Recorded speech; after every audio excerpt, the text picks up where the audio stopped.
Donc là, nous avons un modèle, un petit gabarit, comme la fois dernière, mais avec différentes particularités que je vais vous montrer. Déjà, première chose, elle a quelques petites rougeurs, quelques petits boutons.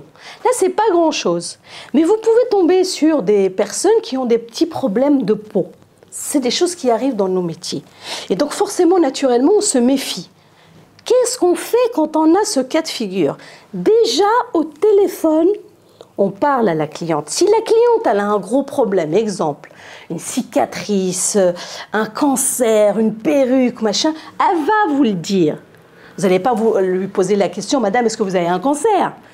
Vous lui posez la question, est-ce que vous avez une particularité? Est-ce qu'il y a des choses que je devrais connaître? C'est juste pour que pour pouvoir vous accueillir dans de bonnes conditions et tout ça. Et donc forcément, elle, tout de suite, elle va vous le dire parce qu'elle va vous dire, oui, j'ai ci ou j'ai ça, est-ce que c'est faisable et tout ça? Et bien sûr, voilà. Parce que quand vous ne connaissez pas, surtout quand vous êtes débutante, qu'est-ce qui risque d'arriver? Vous risquez d'avoir peur. Vous dites, ah tiens, elle a des boutons, elle a une maladie, est-ce que c'est contagieux? Qu'est-ce que je fais? Je me désinfecte. Vous pouvez même être, sans le vouloir, être maladroite. C'est-à-dire que vous allez vous laver 36 000 fois les mains, ou vous sentez que vous allez la toucher, mais limite, vous tapotez, vous ne faites pas un vrai massage, ou pire encore, vous mettez des gants. Et ça, faire un massage avec des gants, je peux vous dire, c'est vraiment n'importe quoi. Voilà. Donc, n'oubliez pas que cette personne, elle a beau avoir une particularité, un petit défaut, machin, petit ou grand, elle est comme tout le monde, elle vient se détendre. Et si vous l'accueillez correctement, même si votre massage, il n'est pas terrible, justement, elle va apprécier que vous avez eu ce petit geste, vous l'avez accueilli dans de bonnes conditions, vous l'avez mis à l'aise. Pendant un moment, elle oublie son problème. Il m'est arrivé, je raconte une anecdote, il m'est arrivé dans mon expérience d'avoir accueilli une femme qui avait une perruque. Et je devais la masser. Et bêtement, je lui dis, madame, enlevez, elle avait une espèce de turban sur la tête. Et en fait, le turban était collé à la perruque. Et quand elle enlève la perruque, je m'aperçois qu'elle est chauve.